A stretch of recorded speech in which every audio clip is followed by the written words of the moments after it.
حضرت علی کا قول: دوستو، اگر سب کچھ الٹ ہو رہا ہے زندگی میں تو اللہ تعالیٰ کی مدد کے لیے تیار ہو جاؤ، کیونکہ جہاں حالات برداشت سے باہر ہو جائیں وہاں اللہ تعالیٰ کی رحمت شروع ہوتی ہے۔ حضرت علی نے فرمایا: کبھی کسی کے سامنے اپنی صفائی پیش نہ کرو، کبھی کسی کے سامنے اپنی صفائی پیش نہ کرو، کیونکہ جسے تم پر یقین ہے اسے ضرورت نہیں، اور جسے تم پر یقین نہیں وہ مانے گا ہی نہیں۔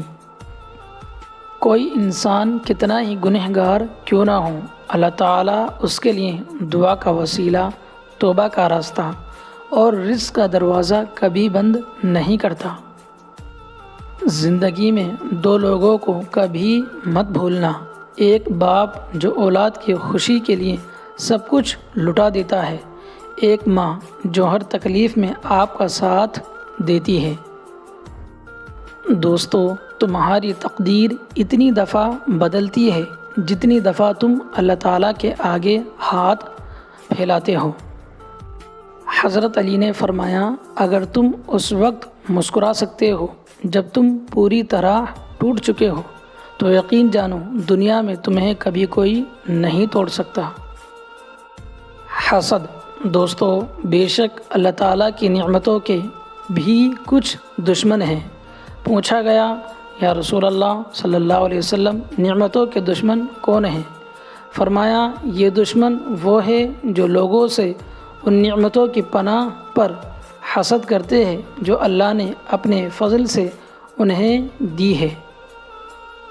کوئی تم سے جلتا ہے تو بجائے غصہ ہونے کے ان کی جلن کی قدر کرو، کیونکہ یہی وہ لوگ ہیں جو تمہیں خود سے بہتر سمجھتے ہیں۔ دوستو، حضرت علی نے فرمایا: جو کنویں سے نکال کر، غور سے سنیں، جو کنویں سے نکال کر یوسف کو تخت پر بٹھا سکتا ہے، بھروسہ رکھو، بھروسہ رکھو، وہ رب تمہارے غموں کو بھی خوشیوں میں بدل سکتا ہے اگر چاہو تو۔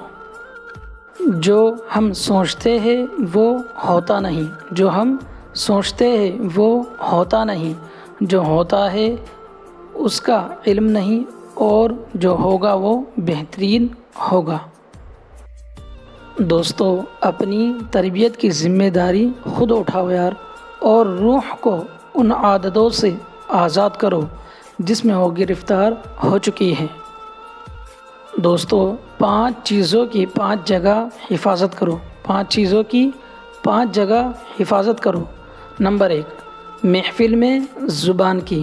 نمبر 2، بازار میں آنکھ کی۔ نمبر 3، نماز میں دل کی۔ نمبر 4، دسترخوان پر پیٹ کی۔ اور نمبر 5، نگاہ میں حیا کی۔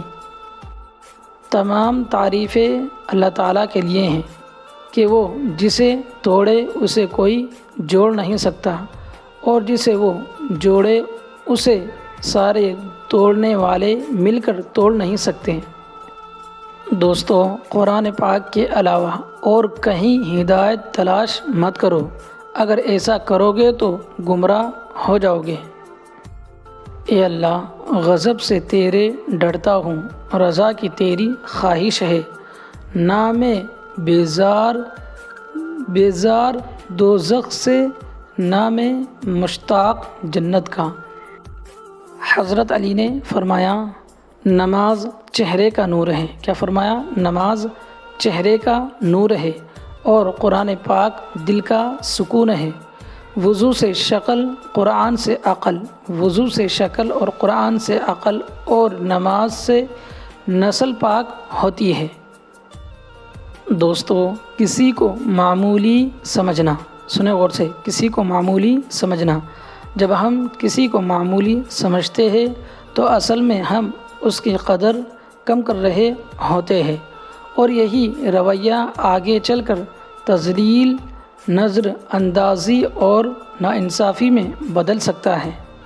اسلامی اور اخلاقی نقطۂ نظر سے بھی ہر انسان کی عزت بہت اہم ہے۔